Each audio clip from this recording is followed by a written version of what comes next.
आपका स्वागत है इस चैनल पर। सब्सक्राइब करें, शेयर करें और कमेंट करें। कोई शास्त्र पढ़ करके जीवन गुजार रहा है, कोई पुराण पढ़ करके जीवन गुजार रहा है, लेकिन कबीर साहब कहते हैं तू शास्त्र पढ़ो मुझे कोई आपत्ति नहीं, तू पुराण पढ़ो मुझे कोई आपत्ति नहीं, रामायण पढ़ो, गीता पढ़ो, वेद पढ़ो, शास्त्र पढ़ो, कुछ भी पढ़ो, लेकिन सब चीज पढ़ने के बाद भी यदि तूने दया और प्रेम करुणा को नहीं पढ़ा तो तुम्हारा सब पढ़ा हुआ बेकार है। और जिसने कभी कोई पोथी पतरा नहीं पलटा लेकिन दूसरे के हृदय को पढ़ना जान गया, दूसरे के दर्द को पढ़ना जान गया, दूसरे की पीड़ा को पढ़ना जान गया और दूसरे के अंदर छिपे हुए दया करुणा और प्रेम को पढ़ना जान गया, वही सबसे बड़ा ज्ञानी है, वही सबसे बड़ा भक्त है, वही सबसे बड़ा धर्मात्मा है। कबीर साहब की दृष्टि में पोथी पढ़ पढ़ जगमुआ पंडित भयानको, ढाई आखर प्रेम का पढ़े सो पंडित हो। जिसने ढाई आखर प्रेम तत्व को पढ़ लिया उसने ही जीवन को पढ़ पाया, उसने ही सत्य को पढ़ पाया। प्रेम को पढ़ने वाला व्यक्ति का जीवन स्वर्गमय होता है। राम का चरित्र क्या सिखाता है? राम कथा का सारांश प्रेम कथा ही तो है। आखिर राम के चरित्र में हम ढूंढते हैं, राम के चरित्र में इतना रस क्यों है? क्योंकि राम के जीवन चरित्र में प्रेम छिपा हुआ है। माता पिता के प्रति राम जी के हृदय में प्रेम ही तो है, अपने भाई के प्रति हृदय में प्रेम ही तो है, जिस प्रेम के कारण राम जी को राजगद्दी भी छोटी लगती है, जिस प्रेम के कारण अयोध्या जैसा साम्राज्य भी राम जी को छोटा लगता है। उसे लगता है कि राज छूट जाए तो छूट जाए, लेकिन भाई का प्रेम नहीं टूटना चाहिए। यह प्रेम ही राम को महान बनाता है, यह प्रेम का चरित्र ही राम कथा को महान बनाता है। श्री राम को लगता है कि राजा बनना नकारा जा सकता है, लेकिन माता पिता के स्वाभिमान को नकारा नहीं जा सकता। माता पिता की खुशी के लिए यदि अयोध्या जैसे राम राज्य को भी ठोकर मारना पड़े, अयोध्या जैसे राज्य को भी फुटबॉल के तरह अलग हटा देना पड़े, तो उस राज्य को भी अलग हटा देना चाहिए और माता पिता के सम्मान को कभी झुकने नहीं देना चाहिए। यही कथा राम जी के चरित्र को महान बनाता है। हम उन कथाओं को पढ़ते तो हैं, सुनते तो हैं, लेकिन क्या उन कथाओं को अपने जीवन में उतारने का प्रयास करते हैं? हमारे माता पिता हमसे एक गिलास पानी मांगते हैं तो एक गिलास पानी नहीं दिया जाता है, फिर भी हम दावा करते हैं कि हम राम जी के भक्त हैं। हमारे माता पिता दरवाजे पर पानी के लिए, दवा के लिए, हवा के लिए छटपटाते हैं, उनके दवा पानी का हम ख्याल नहीं करते हैं और केवल मंदिर में जाकर के हम ये दावा करते हैं कि हम भगवान के भक्त हैं। कबीर साहब कहते हैं आपके भक्त होने पर मुझे शक हो रहा है, आपके पूजा पर मुझे शक हो रहा है, आपके पाठ पर मुझे शक हो रहा है कि कहीं आप भगवान की भक्ति, चूंकि भगवान की भक्ति क्या सिखाती है? दो चरित्र आप अपने सामने में रखिए, एक रावण का चरित्र, एक राम का चरित्र। और यदि राम के चरित्र को आप धर्म के रूप में देख रहे हैं तो स्वाभाविक है कि आप रावण के चरित्र को अधर्म के रूप में देखिएगा, क्योंकि दोनों एक दूसरे के विपरीत है। राम का चरित्र यदि आपकी दृष्टि में धर्म का चरित्र है तो राम का चरित्र क्या सिखाता है? प्रातः काल उठी के रघुनाथा, माता पिता गुरु ना वही माथा। ये धर्म का चरित्र यही सिखाता है कि प्रत्येक दिन प्रत्येक व्यक्ति का सबसे पहला कर्तव्य है कि सुबह जब उसकी आंखें खुले तो और किसी देवता का दर्शन करे न करे, सामने में है तो माता पिता और गुरु का दर्शन करके उनके चरणों में विनम्रता पूर्वक अपने शीश को झुका दे। यह है धर्म कथा, यही है राम कथा, यही है कृष्ण कथा, यही है शिव कथा।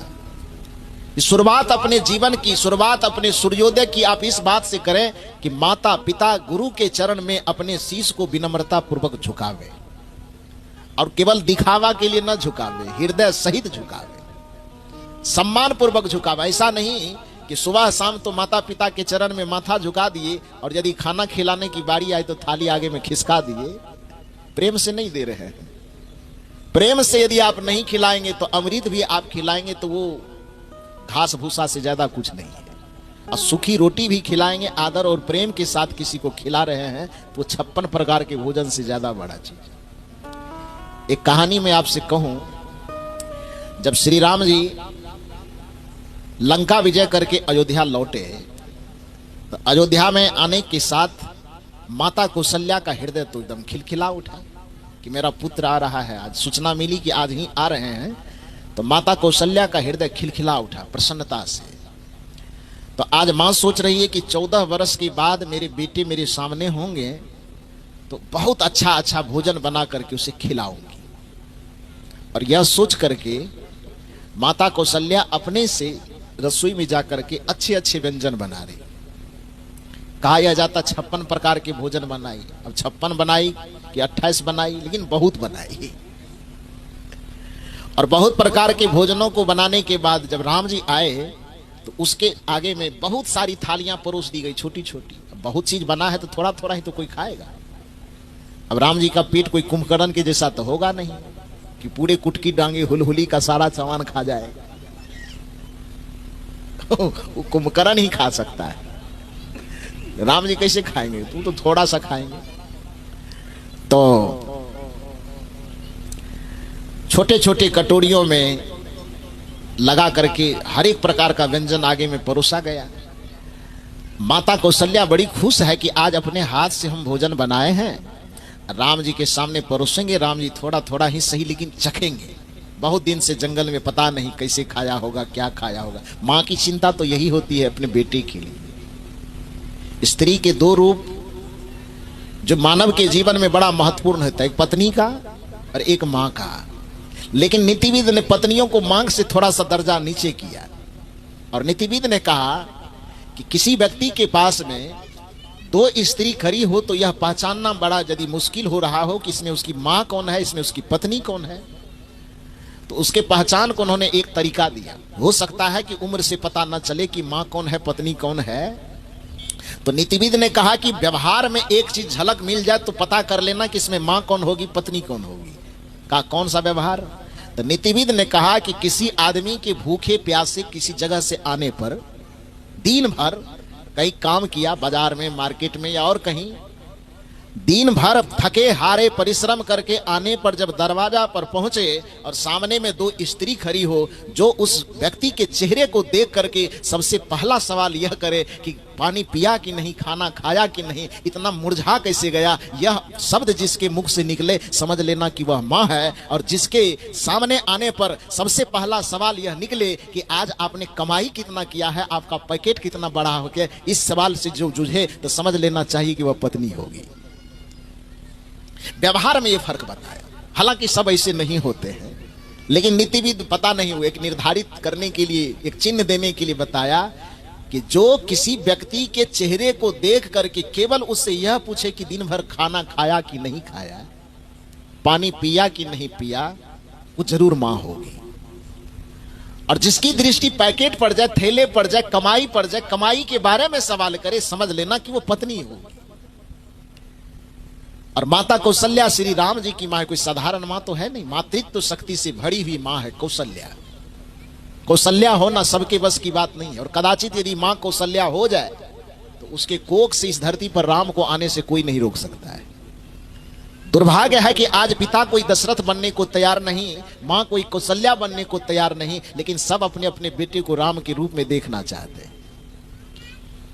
राम के रूप में आपका बेटा होगा, लेकिन पिता और माता का जो दायित्व है उस दायित्व को दशरथ और कौशल्या की तरह निभाना शुरू कीजिए।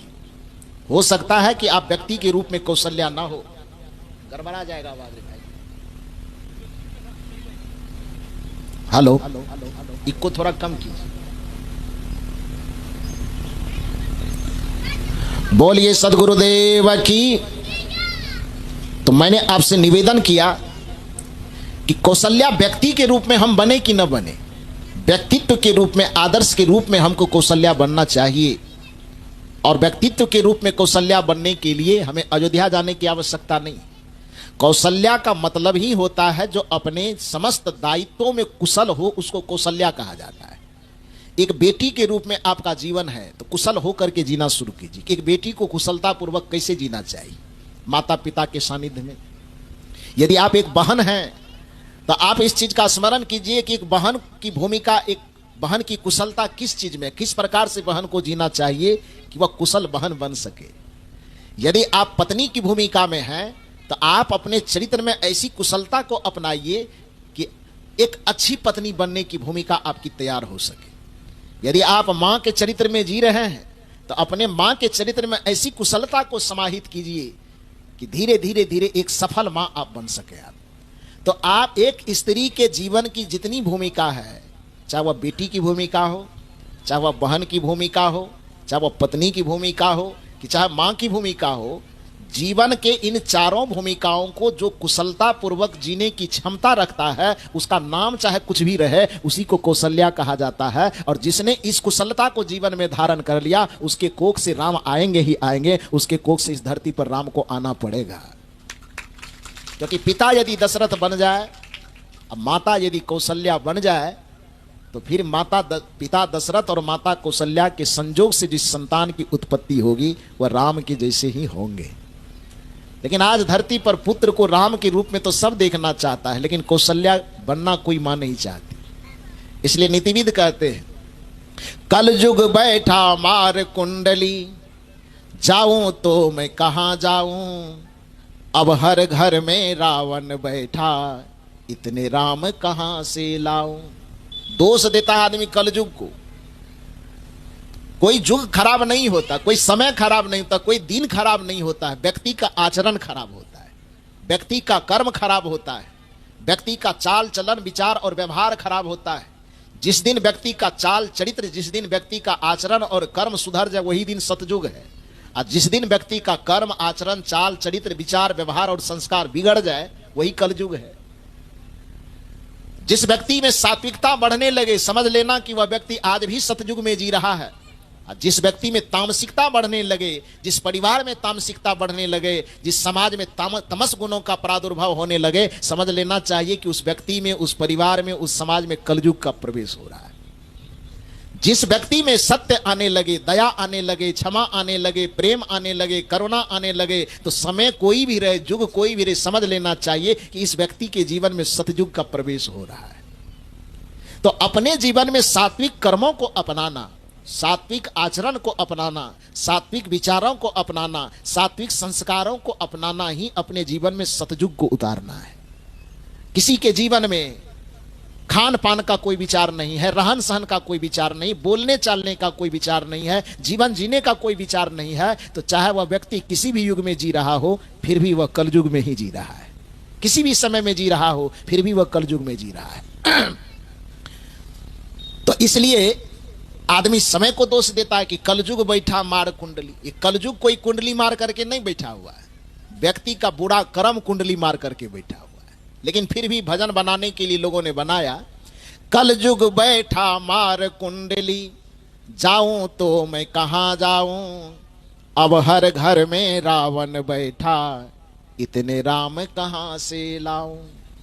तो इतने राम कहां से लाऊं, यह सवाल जो आपके मन में दोहरा रहा है, तो यह मंच आपको एक संदेश देता है। कदाचित इस संदेश को आप समझ सकें और अपना सकें। वह संदेश है, यदि आपके मन में सवाल है कि आज इतने राम मैं कहां से लाऊं, तो उसका एक ही उपाय है कि जिस दरवाजे से होकर के, जिस मातृत्व शक्ति से होकर के, जिस पिता के संजोग से इस धरती पर राम आते हैं, सबसे पहले उस माता और पिता को कौशल्या और दशरथ के रूप में जीवन जीना शुरू कर देना चाहिए, तो शायद बहुत सारे राम आ जाएंगे। लेकिन ऐसा तो हम करते नहीं। खैर जो भी हो, मैंने कहा कि माता कौशल्या निश्चित ही अपने जीवन चरित्र आचरण में बड़ी कुशलता पूर्वक जी होगी, तो उसका मातृत्व कितना प्रिय होगा, कितना उन्नत होगा, ये आप सोच ही सकते हैं। वह माता कौशल्या राम जी के आगमन पर बड़ा खुश हो रही है। जब एक साधारण मां बेटे के वियोग में दुखी हो सकती है और उसके मिलन पर खुश हो सकती है, तो फिर माता कौशल्या क्यों नहीं विरह में रोएगी, और आगमन होगा, मिलन होगा तो प्रसन्नता का क्या ठिकाना। तो इस ख्याल में कि पुत्र आएंगे तो उसके लिए अच्छे अच्छे भोजन बना रही है। बनाई, जैसे ही सामने आई तो सबसे पहले माता कौशल्या ने कहा, और बातचीत बाद में, पहले मुंह हाथ धोवो, बैठो, खाना खाते हुए जो बात करना है बातचीत भी करो और भोजन भी करो। तो माता की आज्ञा पाकर के श्री राम जी गए, अपना पैर हाथ बढ़िया से धोए, सामने में बैठे। माता थाली में 56 प्रकार की भोजन परोस करके लाई, सामने में दी। छोटे छोटे बर्तनों में थोड़ा थोड़ा ही भोजन था। श्री राम जी उसमें से लेते हैं, एक चम्मच थोड़ा सा उठाते हैं, चखते हैं, फिर चम्मच को रख देते हैं, फिर दूसरा उठाते हैं, चखते हैं, फिर रख देते हैं। जिस बर्तन को, जिस भोजन को चम्मच में माता ये श्री राम जी उठाते हैं, तो उठाते देख करके माता को बड़ी खुशी होती है कि पता नहीं ये प्रिय लगे, तो खुश होती है। लेकिन जैसे ही चख करके फिर उस सामान को रख देती है तो माता को बड़ा भीतर से पीड़ा होती, पता नहीं ठीक नहीं बना क्या। इसलिए राम जी खाने, हम तो खाने के लिए बनाए हैं और खा नहीं रहे बल्कि चख चख करके रखते जा रहे हैं। तो जिसने मेहनत से भोजन बनाया हो और खाने वाला स्वाद ले ले करके ना खाए तो खाना बनाने वाले को कैसा लगेगा? कैसा लगेगा? बोले ना बोले लेकिन भीतर से लगेगा पता नहीं ठीक बना है कि नहीं बना, खा नहीं रहे हैं। सामने जिसके लिए भोजन बनाया गया यदि स्वाद ले लेकर के खा ले तो बनाने वाले को बड़ी संतुष्टि होती कि आज मेरा मेहनत सफल हुआ। तो एक तो 14 वर्ष के इंतजार, अपने से भोजन बनाई और श्री राम जी उसको एक चम्मच से लेते हैं, चख करके फिर रख देते हैं। तो उस चख करके जैसे ही रखते हैं चम्मच को, माता कौशल्या बड़ा चिंतित हो जाती, पता नहीं ठीक बना कि नहीं बना।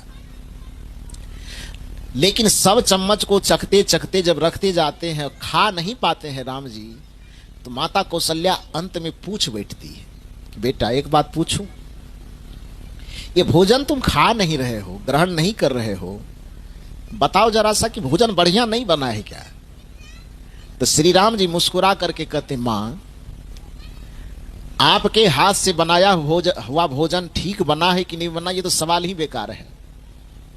आपके जैसी मां के हाथ से यदि किसी को जहर भी मिल जाए, शायद वह जहर भी तीता न लगे, वह जहर भी अमृत से ज्यादा मीठा लगे, अमृत भी अमृत से ज्यादा स्वादिष्ट लगे। मां के हाथ का बना हुआ भोजन तो वैसे भी दुनिया के हर एक बच्चे को प्रिय होता है, लेकिन आप कौशल्या हो, मेरा नाम राम है, तो आपके हाथ से बना हुआ कोई भी भोजन होगा वह अप्रिय नहीं हो सकता, उसमें एक अजब स्वाद होगा। तो यह सवाल बेकार है कि स्वादिष्ट बना है कि नहीं बना है। तो फिर माता कौशल्या ने पूछा कि यदि स्वादिष्ट बना ही है तो फिर थोड़ा थोड़ा चख करके रखते क्यों जा रहे हो? यहां पर सुनिए श्री राम जी क्या कहते हैं। श्री राम जी कहते हैं कि देखो मां के हाथ का बना हुआ हर एक भोजन स्वादिष्ट तो होता है, लेकिन 14 वर्ष जंगल में रहने के दरमियान जब मैं जंगल में भटक रहा था तो भटकते भटकते मुझे माता सबरी का दर्शन हुआ था। और माता सबरी चूंकि जंगल में रहने वाली एक सन्यासिनी थी, आपके तरह राज वैभव उसके पास नहीं था, 56 प्रकार भोजन बनाने की उसके पास व्यवस्था नहीं थी।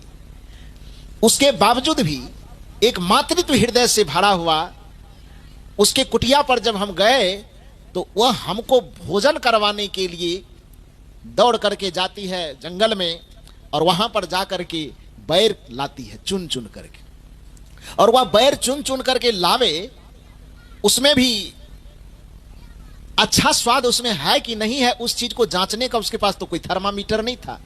तो उस जांचने के लिए कि मेरे राम जो मेरे घर में आए हैं उसको गलत स्वाद वाला बैर न चला जाए, इसके लिए अच्छा अच्छा बैर, अच्छे अच्छे स्वादिष्ट बैर को चखने के ख्याल से प्रेम की भाषा में उन्होंने उस बैर को चख चख कर करके लाई कि कहीं कोई खट्टा वाला बैर न चला जाए। और उसके चखे हुए बैर को जो मैंने खाया था, उस बैर में तो बैर का जो स्वाद मिला वो मिला ही, लेकिन उस बैर में जो प्रेम और सहानुभूति का स्वाद मिला था, उस स्वाद को आज 14 वर्ष के बाद आपके इस थाली में खोज रहा हूं। लेकिन दुर्भाग्य है कि आपके भोजन में स्वाद तो बढ़िया मिल रहा है, लेकिन माता सबरी के बैर वाला स्वाद जो हमने पाया था वो स्वाद आपके भी थाली में हमको नहीं मिल रहा है। ये राम जी का दर्शन है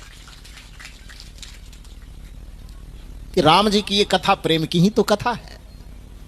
कि सबरी के भोजन में स्वाद किस चीज का ढूंढ रहा है? प्रेम का स्वाद ढूंढ रहा है। माता कौशल्या के हो सकता है पुत्र के स्नेह का स्वाद उसमें होगा, स्नेह का स्वाद एक अलग है, प्रेम का स्वाद एक अलग है। और प्रेम एक ऐसा चीज है, सबरी के जूठे भैर की भी महिमा शास्त्रों में क्यों गाई जाती है? क्योंकि वहां पर वो जूठा होना या ना होना नहीं दिखाई देता, वहां पर प्रेम तत्व दिखाई देता है। सबरी और राम की घटना को थोड़ी देर के लिए छोड़ दे, एक सच्ची घटना मैं बताता हूं। एक छोटा सा बालक था और अपने पिता के गोद में था, वो सच्ची घटना है। तो छोटा बालक है, अपने पिता के गोद में है, तो किसी दूसरे आदमी ने उस छोटे से बच्चे के दोनों हाथ में सेब पकड़ाया। हम ही लोगों के पास जब मिलने के लिए कोई बच्चे लोग आते हैं तो जो प्रसाद होता तो उस हाथ में देते हैं ना। तो कहीं गया और उस बच्चे के हाथ में एक सेब दे दिया, तो बच्चा पकड़ लिया, उसका पूरा हाथ भर गया। छोटा छोटा हाथ तो होता है बच्चा का, तो हाथ भर गया। फिर दूसरा सेब लेके दूसरा दे, वो भी लपक के पकड़ लिया, अब दोनों हाथ उसका भरा हुआ है। तो उस बच्चे की मानसिकता को जांचने के लिए जो गोद में वो पिता उस बच्चे को लिया हुआ था, मानसिकता को जांचने के लिए वह पिता कहता है, बेटा तुम हमसे प्रेम करते हो? तो बच्चे ने सर हिलाया, हाँ पापा मैं बहुत प्रेम करता हूं। तो उसने कहा कि अच्छा मुझसे प्रेम करते हो तो एक सेब हमको भी दे दो।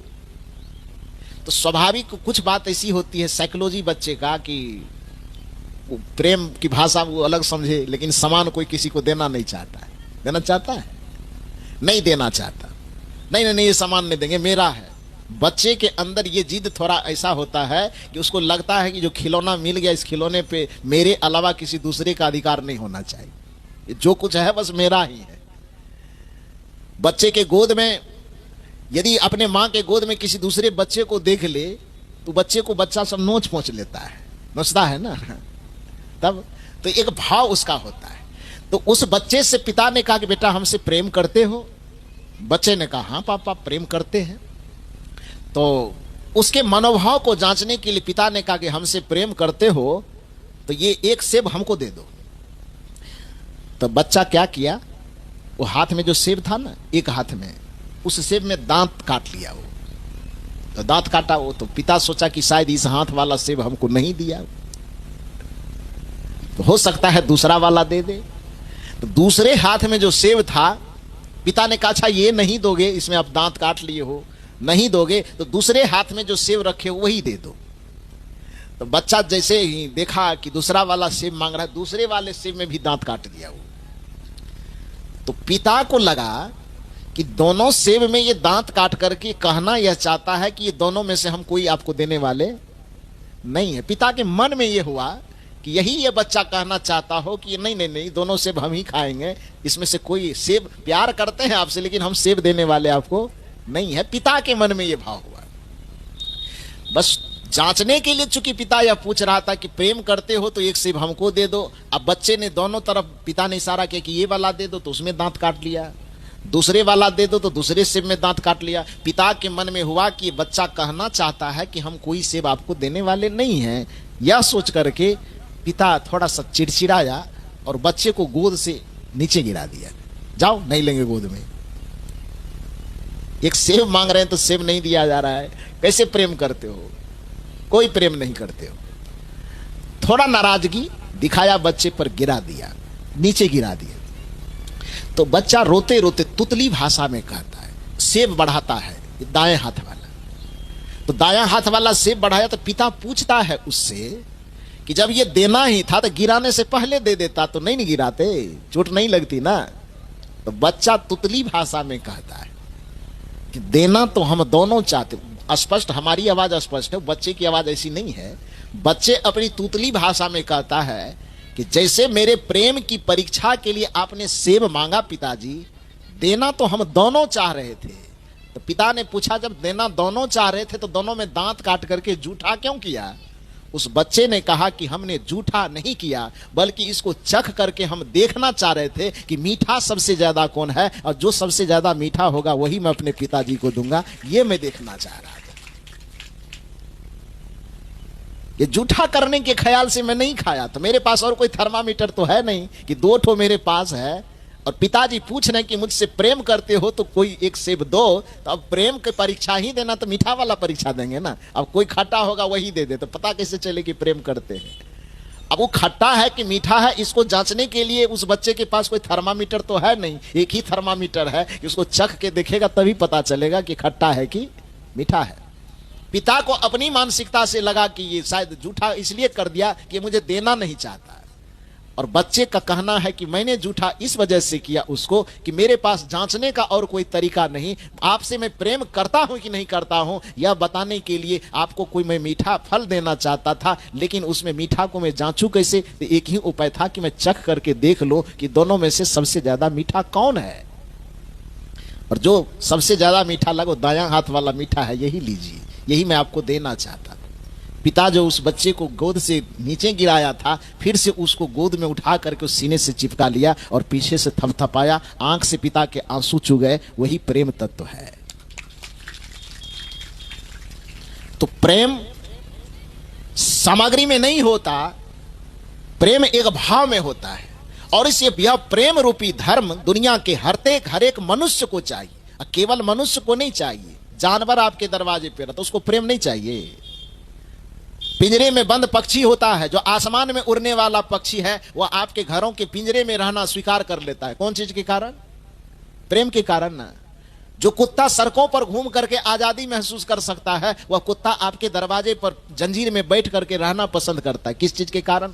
कदाचित जंजीर से खोल भी दे तो भी वह आपके दरवाजे से नहीं जाना चाहता। तो गले से आपने कड़ी वाला जंजीर तो खोल दिया, लेकिन यदि आप उस कुत्ते को प्रेम दे रहे हैं तो आपके प्रेम की जंजीर को तोड़ नहीं पाएगा। प्रेम आदमी की बात तो छोड़िए, चाहे वह पशु हो, चाहे पक्षी हो, चाहे जानवर हो, चाहे कीड़े हो, मकोड़े हो, दुनिया में हर कोई प्रेम का भूखा हुआ है। और इसी प्रेम की कथा को जीवन में धारण करने के लिए कबीर साहब बताते हैं कि इस प्रेम को यदि तू अपना लो तो दुनिया के पशु पक्षी आदमी जितने भी है वो तुम्हारे हो जाएंगे, और इससे सबका जीवन लोक मंगलकारी होगा, सबका जीवन सुख से भर जाएगा।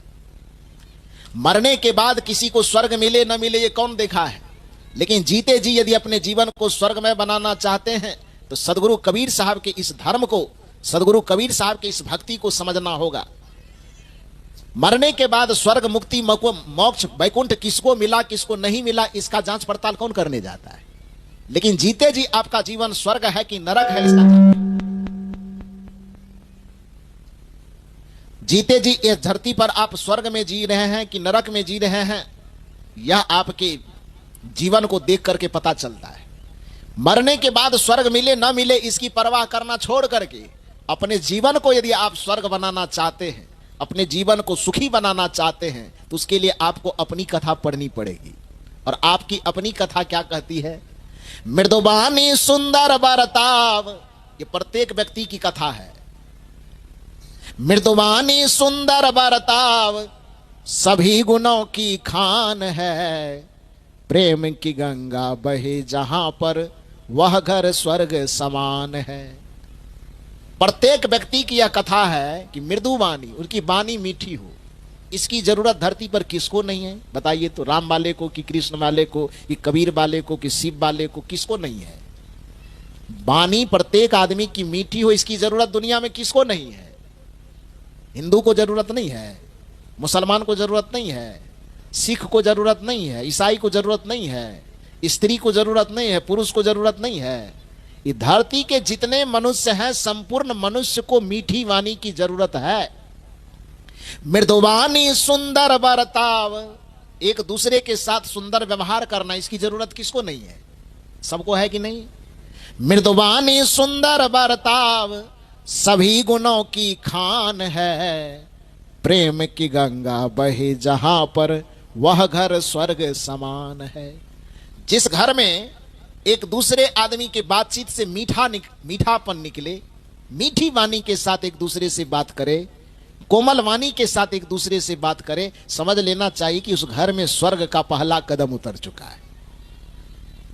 परिवार में, समाज में, जहां कहीं भी हम एक दूसरे के साथ व्यवहार करें तो अच्छा व्यवहार करें, प्रेम पूर्वक व्यवहार करें, विनम्रता पूर्वक व्यवहार करें, अपने व्यवहार में अहंकार की गंध न आने दें, अहंकार की झलक न आने दें। यह स्वर्ग की दूसरी सीढ़ी है। और जिस व्यक्ति के बीच में हमारा व्यवहार हो रहा हो, उस व्यक्ति के हृदय में प्रेम की तरंग उठे, उस व्यक्ति के लिए हमारे हृदय से, भावना से, कर्म से प्रेम की गंगा प्रवाहित हो, यह स्वर्ग की तीसरी सीढ़ी है। मृदुवाणी सुंदर बरताव, मृदुवाणी का मतलब कोमल वाणी, मीठी वाणी। मृदुवाणी सुंदर बरताव सभी गुणों की खान है, प्रेम की गंगा बहे जहां पर यह घर स्वर्ग समान है। यही कबीर साहब की प्रेम कथा है, यही सदगुरु कबीर साहब की ज्ञान कथा है, यही सदगुरु कबीर साहब की धर्म कथा है, जो किसी मनुष्य के लिए त्यागने योग्य, किसी के लिए ग्रहण करने योग्य नहीं है, बल्कि धरती के जितने मनुष्य हैं, चाहे वह किसी देश का हो, किसी राज्य का हो, किसी वेश का हो, किसी मत का हो, किसी मजहब का हो, किसी पंथ का हो, किसी संप्रदाय का हो, हर एक मनुष्य को इस चीज की आवश्यकता है। इसलिए सदगुरु कबीर साहब का जो धर्म है, सदगुरु कबीर साहब का जो ज्ञान है, किसी एक व्यक्ति के लिए नहीं, किसी एक पंथ के लिए नहीं, किसी एक मजहब के लिए नहीं, किसी एक राष्ट्र के लिए नहीं, किसी एक राज्य के लिए नहीं, बल्कि धरती पर जितने भी मानव हैं, मानव मात्र के लिए सदगुरु कबीर साहब का ज्ञान उपयोगी है। क्योंकि वह वही बात करते हैं जो मनुष्यता की बात है, वह वही बात करते हैं जो मानवता रूपी धर्म की बात है। मृदुबानी सुंदर बर्ताव सभी गुणों की खान है, प्रेम की गंगा बही जहां पर वह घर स्वर्ग समान है। तो इसलिए सास बहू के साथ व्यवहार करे तो प्रेम पूर्ण व्यवहार करे, बच्चे यदि माता पिता के साथ व्यवहार करे तो प्रेम पूर्ण व्यवहार करे, पति और पत्नी एक दूसरे के साथ व्यवहार करे तो प्रेम पूर्ण व्यवहार करे, शालीनता के साथ व्यवहार करे, बोले तो थोड़ा नरम होकर के बात करे, अहंकार में तनतना करके एक दूसरे के साथ बात न करे। क्योंकि अहंकार जहां पर होता है वहां पर नरक का वास होता है, और सम्मान और सद्भाव जहां पर होता है वहीं पर स्वर्ग का वास होता है। ऐसा नहीं करने पर यदि व्यक्ति अपने वाणी में कर्कशता रखेगा, व्यवहार में कठोरता रखेगा, तो फिर वो किसी भगवान की पूजा करे, कोई भगवान उसके ऊपर दया कृपा करने वाला नहीं है। संसार की सारी संपदा को अपने बस में करना चाहते तो सबसे पहला काम कीजिए कि अपने वाणी की कठोरता का त्याग कीजिए, अपने हृदय की कठोरता का त्याग कीजिए, और वाणी में थोड़ी सी नम्रता, थोड़ी सी कोमलता लाई। एक उदाहरण मैं दूं आपको कि एक बार ब्रह्मा जी के पास पूरे संसार के लोग पहुंचे। संसार का जो लोगों का प्रतिनिधि होगा वो पहुंचा होगा, देव के प्रतिनिधि, दानव के प्रतिनिधि, और उन्होंने कहा कि संसार में ऐसा है कि अचानक प्रलय आ गया।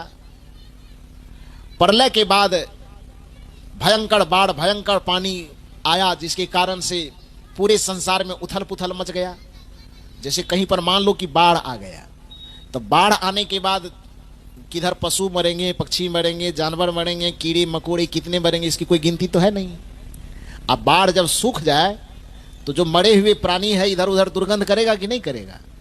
तो जहां पर इस तरह की घटना आई थी, बाढ़ का रूपी प्रलय आया था, उस जगह के कुछ लोग ब्रह्मा जी से मिलने गए और ब्रह्मा जी से कहे कि ब्रह्मा जी, ऐसा है कि हमारे नगर में बाढ़ रूपी प्रलय आ गई थी, पूरी गंदगी फैल गई है, पूरे गंदगी को समाप्त करने की क्षमता हम मनुष्यों के पास नहीं है, तो आप कुछ ऐसी कृपा कीजिए कि वो गंदगी, वो प्रदूषण समाप्त हो जाए। तो ब्रह्मा जी ने कहा कि ठीक है, यदि ऐसा है तो हम कुछ कोशिश करते हैं। अब कोशिश करने के क्रम में क्या किए, तो जितना कौवा होता, कौवा समझते हैं ना, पक्षी, उस सब कौवा को ब्रह्मा जी ने आदेश दिया, एक जगह बुलवाया, उस सब कौवा इकट्ठा हुआ। ब्रह्मा जी ने कहा देखो जी, कुटकुट डांगी हुलहुली में बाढ़ की घटना घटी थी और वहां पर भयंकर एकदम प्रदूषण फैल गया है, गंदगी फैल गई है, हुलहुली वाले लोग उसको समाप्त नहीं कर पा रहे हैं। मीटिंग बैठा करके मेरे पास आए हैं, तो जाओ, मेरा आदेश है, कुटकुट डांगी हुलहुली में जितनी गंदगी मिले तुम सब मिल करके उसको साफ कर देना। तो कौवों ने कहा कि अब ब्रह्मा जी आपकी जो आज्ञा होगी वो तो माननी पड़ेगी।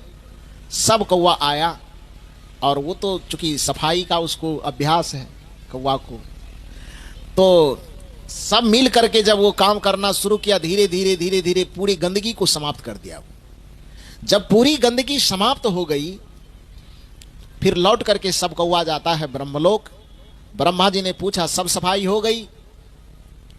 सब कौवा ने कहा हाँ महाराज, सब सफाई हो गई। तो ब्रह्मा जी कहते हैं कि अब संसार के जो प्रतिनिधि हैं उनको बुला करके पूछना होगा। तो उनसे पूछा कि भैया ये लोग तो कह रहा है कि सफाई कर दिए, सब कौवा में कह रहा है, आप लोग बताइए आपके इलाके की सफाई हुई कि नहीं हुई? तो सबने कहा कि हाँ हाँ सफाई हो गई। लेकिन उसी में एक आदमी खड़ा हुआ, उसने कहा महाराज मैं क्या बताऊं, ये बात तो सच है कि पूरे इलाके की सफाई हो गई, लेकिन मेरा एक घर बचा रह गया, मेरे घर की सफाई नहीं हो सकी। तो उसमें कौवा का जो हेड था उसको बुलाया गया, इधर आइए। जब पूरे नगर के गंदगी को समाप्त कर दिए, पूरे गंदगी को साफ कर ही दिए, तो गांव में एक घर को क्यों छोड़ दिए? इससे क्या दुश्मनी थी बेचारे से? इसने कोई पाप तो नहीं किया, कोई अपराध तो नहीं किया, कोई गलती तो नहीं की कि सबका साफ कर दिए, एक आदमी का छोड़ दिए। क्या बिगाड़ा इसका जो छोड़ दिए? कौवा ने कहा कि महाराज, ये आदमी कुछ बिगाड़ा नहीं है, अलग से कोई पाप भी नहीं किया और इससे मेरी कोई दुश्मनी भी नहीं है।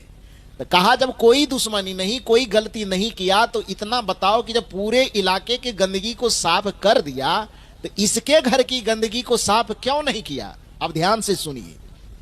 कौवा ने कहा कि महाराज क्या करें, पूरे नगर को साफ करते करते इसके घर के पास जब हम जाते थे साफ करने के लिए, तो वहां पर एक मेरी मजबूरी हो जाती थी। कहा क्या मजबूरी? कौवे ने कहा पहले इतना बता दीजिए कि हमारी पहचान क्या है। ब्रह्मा जी ने कहा तुम्हारी पहचान यह है कि तुमको कोई देखना पसंद नहीं करता है, तुमको देखने पर अपशगुन मानता है। कहा क्यों? कहा इसलिए तुम्हारी वाणी ककियाहट वाला है, कर्कश वाणी। और तुम्हारे ही नस्ल का जो दूसरा बिरादरी है कोयल, उसकी मीठी वाणी के कारण देखने में वह भी काली लगती है, लेकिन मीठी वाणी बोलने के कारण आदमी क्या करता है? उससे प्रेम करता है। और कौवा से नफरत करता है। कौन चीज के कारण? उसके शकल के कारण कि उसके वाणी के कारण? रहीम कवि ने कहा है कि कागा काको धन हरे, कोयल काको देत, मीठी वाणी बोल के जग अपनों कर लेत। इसलिए कबीर साहब ने दुनिया के लोगों को समझाया कि मीठा सबसे बोलिए, सुख उपजे चहु ओर, वसीकरण यह मंत्र है, तजिए वचन कठोर। यदि पूरे संसार के सुख सुविधा को अपने मुट्ठी में करना चाहते हैं तो सबसे बड़ा मंत्र कबीर साहब देते हैं कि एक वसीकरण मंत्र को तुम अपने मुट्ठी में कर लो। और वो वसीकरण मंत्र क्या है? तो मीठा सबसे बोलिए, सुख उपजे चहु ओर, वसीकरण यह मंत्र है, तजिए वचन कठोर।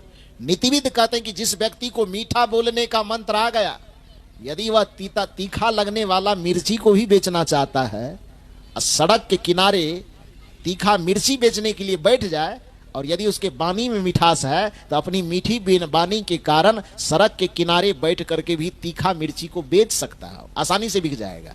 और यदि मीठा बोलने के लिए नहीं आता है, वाणी में मिठास नहीं है, और एसी में लगा करके यदि वह रसगुल्ला भी बेचना चाहे तो उसका रसगुल्ला नहीं बिक पाएगा, सड़ जाएगा, कोई खरीदने वाला नहीं मिलेगा। क्योंकि रसगुल्ला मिठाई का व्यापार तो है कर रहा है, लेकिन वाणी में उसकी करवाहट है, वाणी में कठोरता है। कठोर वाणी के कारण किसी का रसगुल्ला तक नहीं बिकने के लिए तैयार है, और मीठी वाणी के कारण कोई तीखा लगने वाला मिर्ची भी आसानी से बेच सकता है।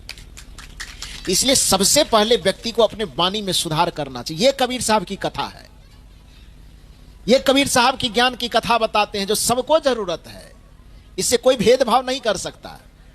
तो उस कौवा ने कहा कि मेरी पहचान क्या है? ब्रह्मा जी ने कहा कि तुम्हारी पहचान है कि तुम कठोर बोलते हो, कड़कस काय काय काय काय करते हो, इसलिए जब भी किसी के घर दरवाजे पे जाते तो आदमी ढेला मार करके तुमको भगा देना चाहते। कौवा ने कहा हाँ यही तो मैं जान रहा हूं कि मेरी पहचान कर्कश बोली के कारण है। काय काय काय काय करते हैं तो कोई भी मेरी आवाज सुनता है, बस जो भी हाथ में मिलता है ढेला लेकर के फेंक दो, भागो अब शगुन हो जाएगा। उस कौवा ने कहा ब्रह्मा जी मैं यही बताना चाहता हूं कि मैं इस पूरे गांव की सफाई करते करते जब इसके घर में मैं उतरने जाता था तो इसके घर में जो सास थी, ननद थी, भौजाई थी, देवरानी थी, जेठानी थी, पति थे, पत्नी थे, सब हमेशा आपस में जब भी हम सुबह उतरे कि शाम उतरे, सब आपस में झगड़ा करते करते इतना ककियाता था आपस में कि हमको लगता था कि भैया हम तो ककियाने के कारण कौवा है, हम तो अकेले इसके घर में उतरना चाहते हैं, लेकिन इसके घर में तो 10 ठो कौवा पहले से ककिया रहा है, तो हमको उतरने की क्या जरूरत। जब पहले से इस घर में ककियाने वाला 10 ठो कौवा मौजूद है, पति पत्नी आपस में प्रेम से बात करना जानता नहीं, एकदम कौवे की तरह ककिया रहा है। सास और बहू आपस में प्रेम करना जानता ही नहीं, एक दूसरे के साथ ककिया रहा है। ननद और भौजाई एक दूसरे के साथ प्रेम से बात करना जानता ही नहीं है, आपस में ककिया रहा है। तो जब पहले से सब 10-10 ठो कौवा इस घर में मौजूद है तो अपनी गंदगी अपने से साफ कर ले, हमको उतरने की क्या जरूरत है। ब्रह्मा जी ने कहा तुम्हारी बात में दम है। अब कल्पना करो कि आपके वाणी की कर्कशता के कारण जब आपके छप्पड़ पर कौवा तक नहीं उतरना चाहता है तो आपके घर में लक्ष्मी, सरस्वती, धन, दौलत, विद्या, बुद्धि उतरना पसंद करेगा। इसलिए सबसे पहले कबीर साहब यह बताना चाहते हैं कि आप अपने वाणी का सुधार करो, अपने विचार का सुधार करो, अपने आचरण का सुधार करो। यही कबीर साहब की धर्म कथा है, यही कबीर साहब की ज्ञान कथा है, यही कबीर साहब की प्रेम कथा है, जिस प्रेम कथा को अपनाने की आवश्यकता धरती के तमाम मनुष्य को है। इसलिए कबीर साहब का ज्ञान सार्वभौमिक होने के कारण कबीर साहब का ज्ञान मानवतावादी ज्ञान कहलाता है। कबीर साहब का ज्ञान किसी पंथ विशेष के लिए नहीं बल्कि धरती के तमाम मनुष्यों के लिए है। बस इतना ही निवेदन करके अभी के सत्र में मैं अपनी वाणी को यहीं पर विराम देता हूं। बोलिए सदगुरुदेव की।